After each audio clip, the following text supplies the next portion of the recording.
green light after praying. Prayers can be fast. Just ask. It's prayer here. And it was, yeah, go look for your cat.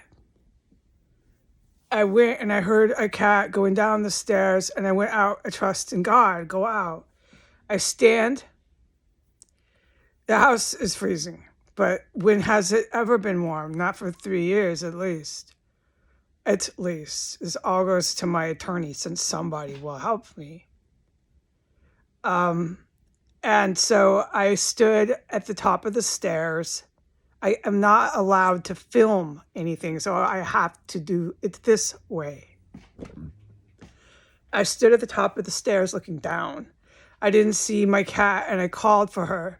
Talia, and I'm calling for her to let her know I'm here, if she can hear me wherever. And by the time I stood, I have to plug my ears in this shithole town. Just let me plug so we can stay focused.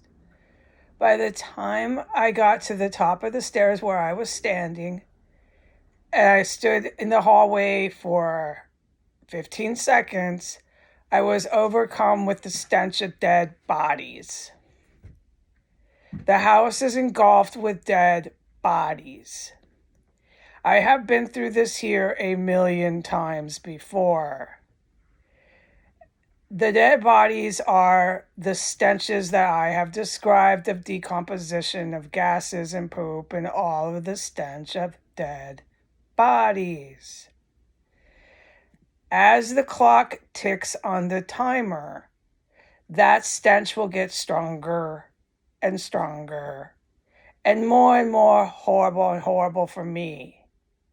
I have reported this at least a million times coming from inside of this house. I am reporting this all over again, what is new. Coming from inside of this house on April 7th at 8:09 p.m., the entire second floor is engulfed in level 2 dead body stench. I actually smelled it when I was about 10 seconds out my door, but I decided to stand there and call for my cat in the house engulfed in dead bodies. I'm trying to figure out how to say this in a sentence because I'm plugging my ears and I just can't take any more of it here. I stood there and called for my cat and breathed through my mouth. And then my green light, get back into your room. But I stood there and called for my cat. And while I called for my cat with a house engulfed in dead bodies, you walk in, you know it's dead bodies. Okay? It's even more gross than the day the guy went down and did the thing in the basement on film after he tried to break in, claiming to be a plumber. The dead bodies that day were fucking gnarly, but these are worse. I have smelled. Now there's screaming sirens. These people here are not going to sustain their town. Their town cannot possibly last very long. Okay, I have smelled rotting human tissue, rotting human flesh in every stage of decomposition that you can have. I have smelled it to the point where it's mold, which I reported that they pulled out of the wall. I put it all on the internet, but no one ever came in to help me, and this still hasn't happened. I have not forgot one instant or second of any of it. I just don't get into it on every video. I am still asking and begging for help on video.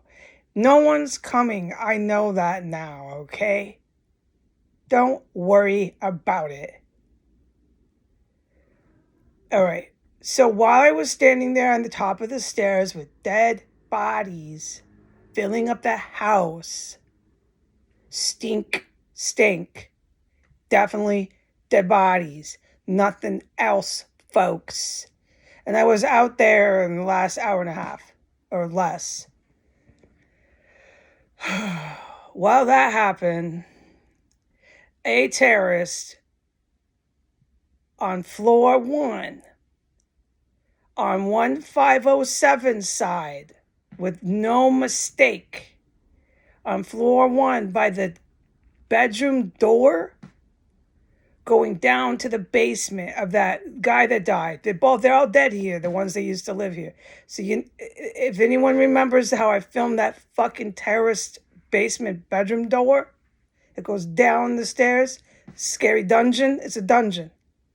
So by there, but on the wall, coming from 1507, they started knocking again on the wall, like this. As soon as I started calling for my cat in a house engulfed in dead bodies. Look, I know no one's coming in. No one's ever going to come in and tell me anything that happened, anything I witnessed, why or what. I'm going to leave here like I came in by myself. But I walked through the fumes and I did God's will. All right, I'm going to plug my fucking ears and I'm going to say good night.